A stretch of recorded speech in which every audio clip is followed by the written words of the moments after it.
imposible para que confíe en Dios. Nada es imposible si confiamos en su amor. Oigo su voz diciéndome: nada es difícil para mí. Si crees en Dios, descansaré, confía en su poder. Libro de Mateo capítulo 5. La palabra de Dios es una bendición. Solamente con leerla ya estamos bendecidos.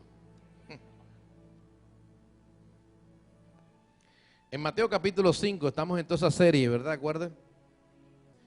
En Mateo capítulo 5, verso 23, cuando lo tenga me dice, amén, así es, ahí está. Dice la poderosa palabra del Señor: por tanto, si traes tu ofrenda al altar y allí te acuerdas de que tu hermano tiene algo contra ti, deja allí tu ofrenda delante del altar y anda, reconcíliate primero con tu hermano y entonces ven y presenta tu ofrenda. Ponte de acuerdo con tu adversario pronto, diga pronto. Entre tanto que estás con él en el camino, no sea que el adversario te entregue al juez y el juez al alguacil y seas echado en la cárcel. De cierto digo que no saldrá de ahí hasta que pagues el último cuadrante. Esta palabra tiene que ver con nuestra relación con nuestro Padre Celestial y no de una relación de conocimiento o de formalismo, sino una relación personal con Él. Y nuestra relación con Dios no depende sino de nuestra relación con los hermanos. Amén. Si usted quiere saber cómo está su relación con Dios, verifique cómo tiene usted la relación con sus hermanos. Dame una cita bíblica, pastor, ya te la voy a dar. Primera de Juan, capítulo 4, verso 20.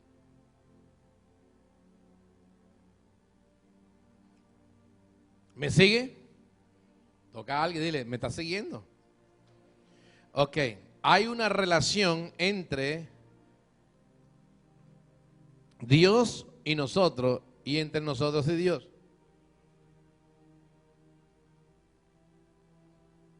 Dice 1 de Juan capítulo 4, verso 20. Si alguno dice, yo amo a Dios y aborrece a su hermano, es mentiroso. Pues el que no ama a su hermano, a quien ha visto, ¿cómo puede amar a Dios a quien no ha visto? Entonces, hay una relación, escuche bien, ahí, ese texto bíblico. Si usted no ama a su hermano que lo ve, ¿cómo puede amar a Dios que no lo ve? Porque uno aprende a amar cuando ve. Entonces, amamos a Dios precisamente porque vemos lo que el Padre hizo por nosotros a través de su Hijo amado Jesús, que Él entregó su vida por todos nosotros. Mire lo poderoso y lo fundamental que es para la vida de todo ser, especialmente para el liderazgo, para la gente que dirige pueblo. Jesús estando en la cruz, a pesar de que sus amigos, sus familiares, su mamá, todo el mundo lo abandonó, todo el mundo estaba afuera de sí, porque la única que estaba cerca, era entre comillas cerca, era la madre. Estaba por allá lejos porque estaba totalmente desnudo y no era permitido pasar que una mujer viera a un hombre desnudo, así fuera su propio hijo. Entonces estaba de lejos. Entonces, todo lo que le hicieron a Jesús, mientras estaba haciendo bienes en la tierra, mientras sanaba a los enfermos, libertaba a los cautivos, todos los bienes que hizo, a todos los que liberó, a todos los que transformó, que cambió su vida, toda esa gente lo abandonó cuando estuvo en la cruz. Sin embargo, Él dijo, Padre, perdónalos porque no saben lo que hacen. No solamente les dijo que lo estaban haciendo y lo que le habían enviado, sino también a aquellos que le abandonaron. Entonces, él dijo, yo amo estas ovejas, yo amo a esta gente. Entonces, Padre, perdónalos porque no saben lo que están haciendo. Entonces, eso abre la puerta al cielo. Amén. Ok, entonces, se da cuenta que hay una relación entre el hombre como tal, Jesús en la cruz del Calvario, y el Padre. Todo lo que le estaban haciendo, todo lo que estaban diciendo. Sin embargo, su corazón fue decir, Padre, perdónalo, no saben lo que hacen. ¿Qué hace alguno? Padre, aniquílalo. Padre, desaparécelo. Eso cierra la puerta de tu bendición. Padre, perdónalo, porque una persona no sabe lo que hace. Pastor, sí sabe lo que hace. Sí, pero tú también tienes que saber lo que hace. Porque dice la Escritura, bienaventurado soy por cuando por mi causa vitupere día toda clase de mal, mintiendo, gozado y alegrado, porque es grande nuestro galardón en el reino de los cielos. ¿Me sigue? Entonces, dígale a alguien, dependiendo tu relación con los hermanos, así es tu relación con Dios. Por eso dice, trae tu ofrenda al altar, y la gente dice, trae, cuando vengas al altar y traes tu ofrenda, y si te acuerdas que tuviste un problema con tu hermano, deja tu ofrenda allí, y ves y reconcíliate con tu hermano primero, y luego presenta la ofrenda. No está diciendo, porque parece que no hubiese claro en que deja y después, perdón, y cómo que la voy a presentar si la dejé allá. La deja en el altar y usted dice, ahí traigo mi ofrenda, ahí tengo mi diezmo, pero yo tengo que ir allá a arreglar el problema que tengo en mi corazón con mi hermano. Y después que yo hago eso, dice, Señor, ya lo arreglé, lo presento delante. Dice, la ofrenda que llegó ahí, eso hace abrirte la puerta del cielo. Por eso dice la palabra que nuestras iniquidades han hecho división entre nosotros y Dios. Una iniquidad es algo que se manifiesta de vez en cuando. Puede ser adulterio, fornicación, puede ser chisme, pleito, contienda, odio, resentimiento, amargura. Es una iniquidad que está ahí. Cuando tú caminas en el amor de Dios, esa iniquidad desaparece. Y el diablo sabe cómo trabajar y quitarte tu bendición. Entonces, aplica esa iniquidad para que haya amargura en tu corazón, para que tú caigas en adulterio, en fornicación. Y dice, no, ya todo, Dios me perdonó y pasó. No, Señor, tienes que arreglar el problema. Entonces, la mayoría de personas esconden las cosas. Esconden el pecado. ¿Aló? No son capaces de decirle a la esposa, te fallé. Pero dice, Señor, perdóname. Si no arreglas con tu hermano, Dios no te perdona.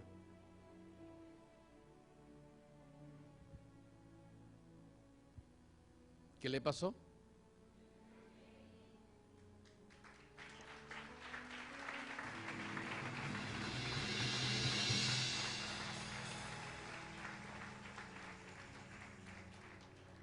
Son iniquidades manifiestas a todo nivel.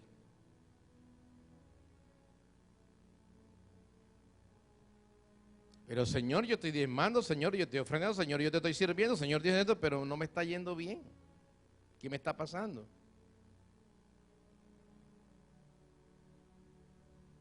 Iniquidades que han hecho división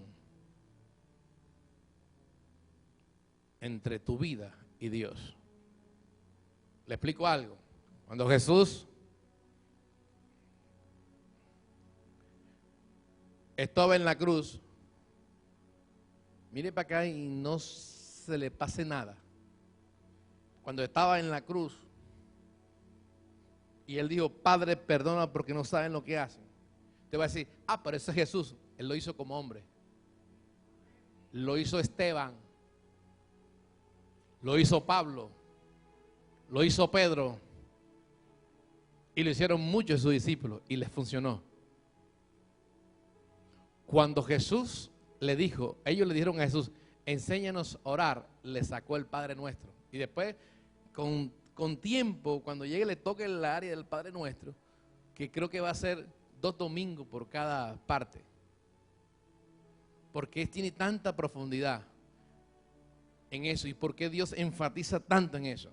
Mire esto, Él va al corazón del infierno por causa de su pecado y de mi pecado.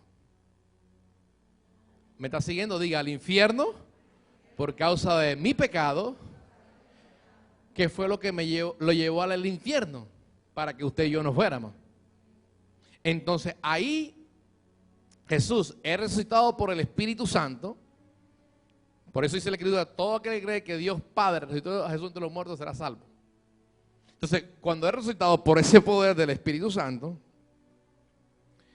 y luego, escuche que tiene que ver con la ofrenda. Luego Jesús se es manifiesto y quisieron tocar a Jesús y Él dijo, no me toques, mujer, porque no he ascendido al Padre. Apenas era una ofrenda. Él. Luego que Jesús asciende al Padre, presenta su sangre y vuelve y desciende y se aparece a los discípulos. Y le dice a Tomás, Tomás, mete tu dedo en mi llaga, porque un espíritu no tiene cuerpo. He resucitado y me dio Tomás para que no seas incrédulo, sino creyente. Entonces eso aplica cuando usted presenta la ofrenda y la deja ahí. Y luego presenta la sangre. Cuando llega allá delante de Dios, aquí está. Ninguna sangre va a correr sobre mi vida. Entonces ahí es aceptado el perdón.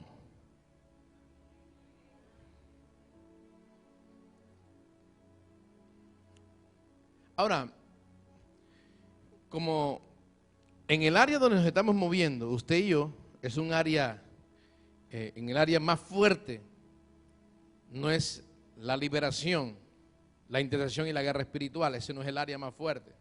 Esa es la manifestación de las fuerzas espirituales de parte de Dios en nuestras vidas, que es los frutos del Espíritu: amor, paz, gozo, paciencia, benignidad, templanza. Contra tales cosas no hay ley.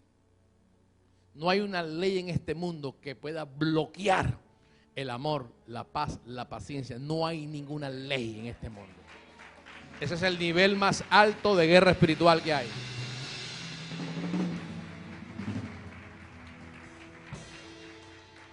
¿Por qué usted cree que Jesús dijo, en mi nombre echarán fuera demonios?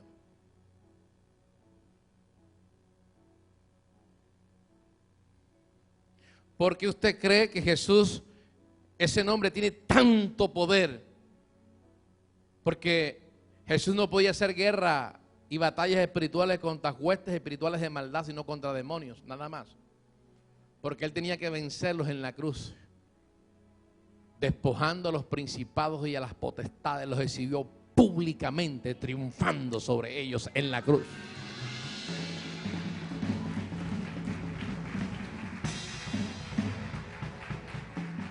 Por eso Él no podía hacer guerra en las ciudades. Él tenía que vencerlos primero y después sí decirle a la iglesia.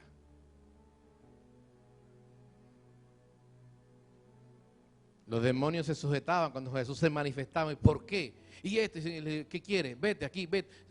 Se postraban. ¿Sabes que se postraban porque sabían el amor de Dios tan grande y pensaban que Él iba a perdonar? Pero yo le expliqué a usted que ellos no tuvieron perdón. Los ángeles que hay no tuvieron perdón porque pecaron en la eternidad. Y los demonios no tienen nada que ver con los ángeles caídos. Son seres creados que estuvieron aquí antes de que Adán estuviera aquí. Y seres creados fueron seres simplemente, no hombres. Y los demonios tenían su cuerpo. Y por eso los demonios buscan un cuerpo para poderse proyectar. Amén. para poderse alimentar. Pero si esta casa está ocupada con el Espíritu Santo, ellos simplemente doblan su rodilla y dicen, no podemos entrar.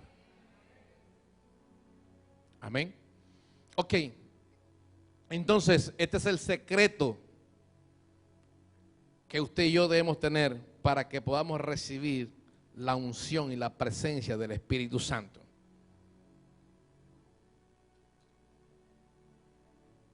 La unción no se recibe con una imposición de mano. La unción se recibe con imposición de mano cuando tú y yo hemos arado. Por eso Jesús dice, una vez que tú pongas la mano en el arado y miras atrás a tu vida pasada, actuar a tu vida pasada, caminar conforme a tu vida pasada, dice, no eres digno de mí. Jesús enseñó que lo perseguían. Jesús enseñó que lo buscaban para matarlo, pero él seguía su propósito. Por eso él nos ha dado a usted y a mí el trabajo, el ministerio de la reconciliación. Para reconciliar al hombre con Dios, tremenda responsabilidad. Si usted no está reconciliado consigo mismo y con los hermanos, no puede reconciliar a nadie.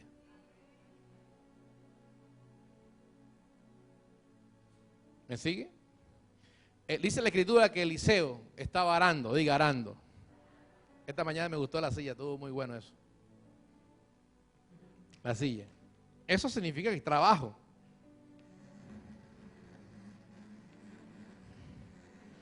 $12 yuntas de bueyes, equivalente a 12 tractores. Entonces por ahí imaginar que no es una finca que se acostaba y los pies les quedaban afuera. Él camellando. Eliseo era un hombre rico. Si usted estudia la Escritura se da cuenta que era un hombre muy próspero y todo era de su papá, pero él trabajaba ahí. Y siempre que pasaba Eliseo, lo sacudía algo. Pasaban los profetas, pasaba todo el mundo, no pasaba nada, pero cuando pasaba Eliseo, algo dice, uy. Por eso cuando tú llegas aquí, tú dices, yo siento algo.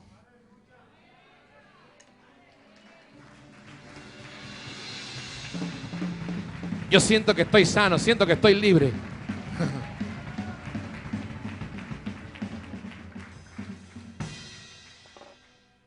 Y dice la Escritura, esta mañana, me voy a quitar para poner ejemplo.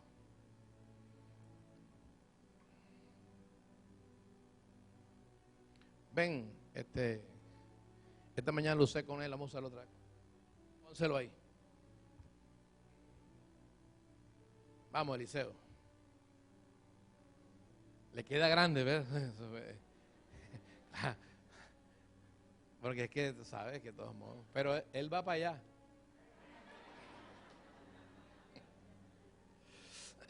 Pero mira para allá para que te vean.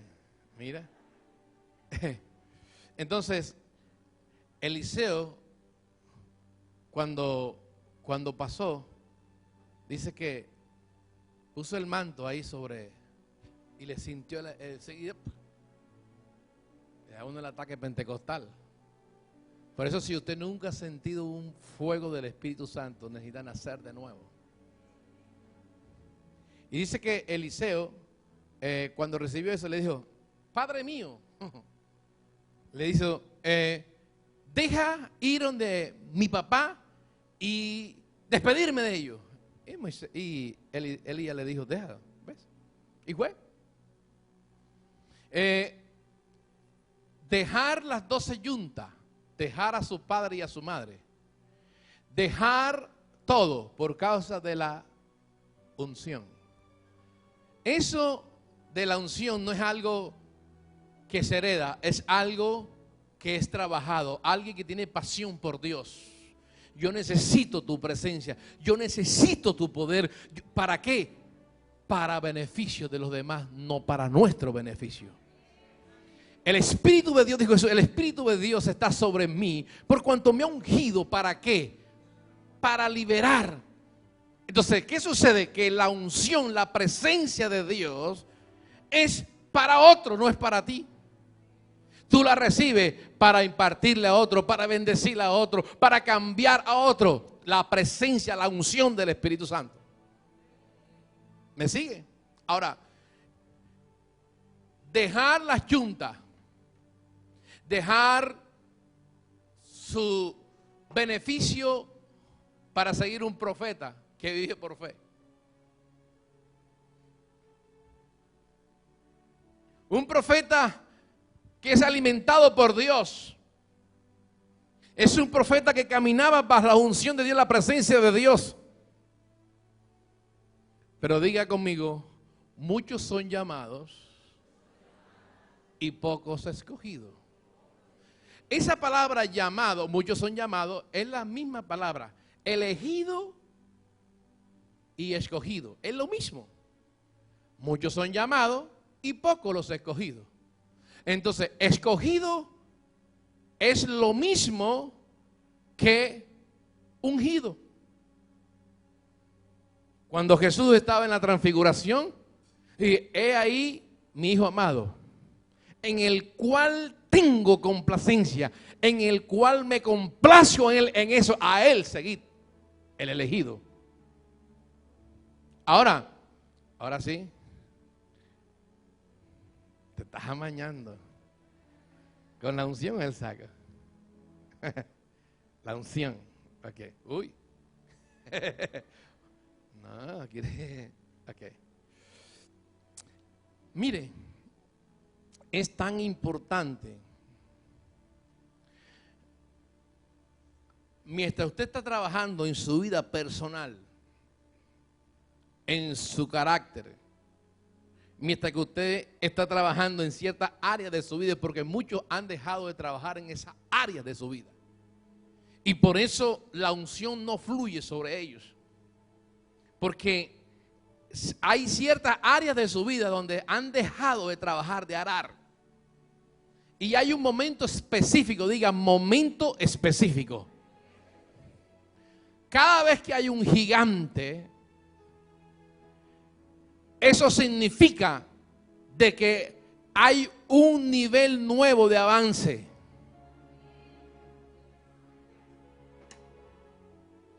¿Cómo le explico? Ese gigante está ahí y ese gigante es la oportunidad de vencerlo en el nombre de Jesús para un momento específico. Entonces Dios unge momentos específicos para hacer cosas específicas. ¿Me sigue? Mire, mientras que el primer rey de Israel, Saúl, fue ungido, diga, fue ungido el primer rey de Israel, escogido 40 años adelantado. Se adelantaron 40 años. Ese no era el elegido ni el ungido de Dios. Ese fue el que escogió el pueblo. Significa que usted puede escoger algo adelantado sin ser la voluntad de Dios. Alguien que no está ungido, que no hace las cosas bajo la unción en su trabajo, en lo que sea, es muerte segura. Entonces, mientras que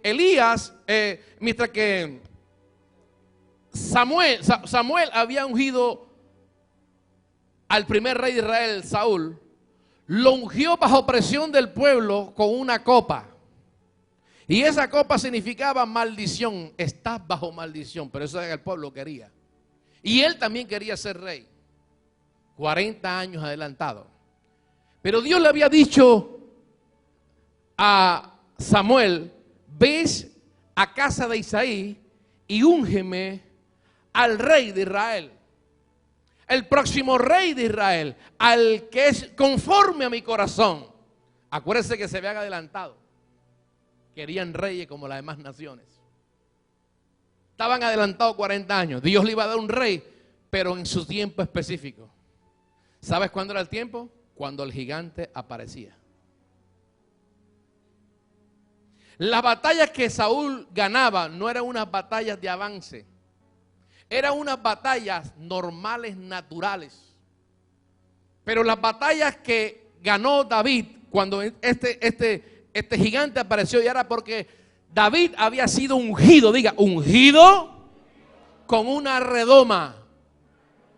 Significa ese cuerno, el aceite de la unción, ese cuerno significa bendición, rompimiento.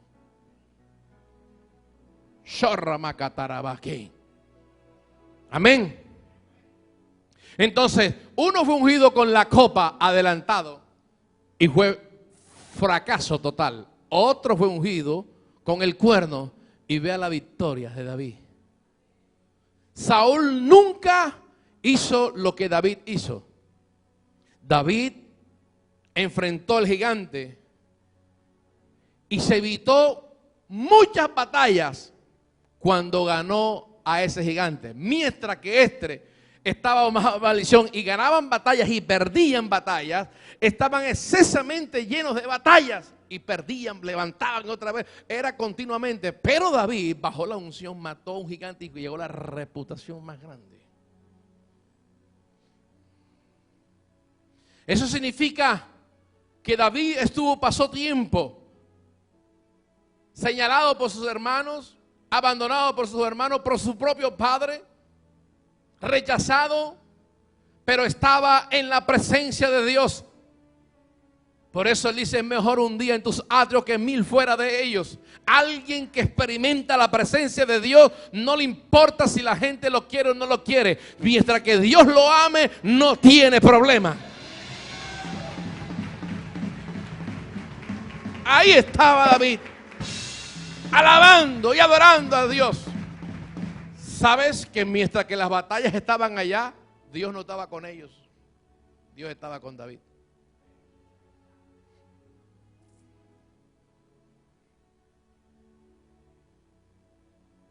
Qué terrible.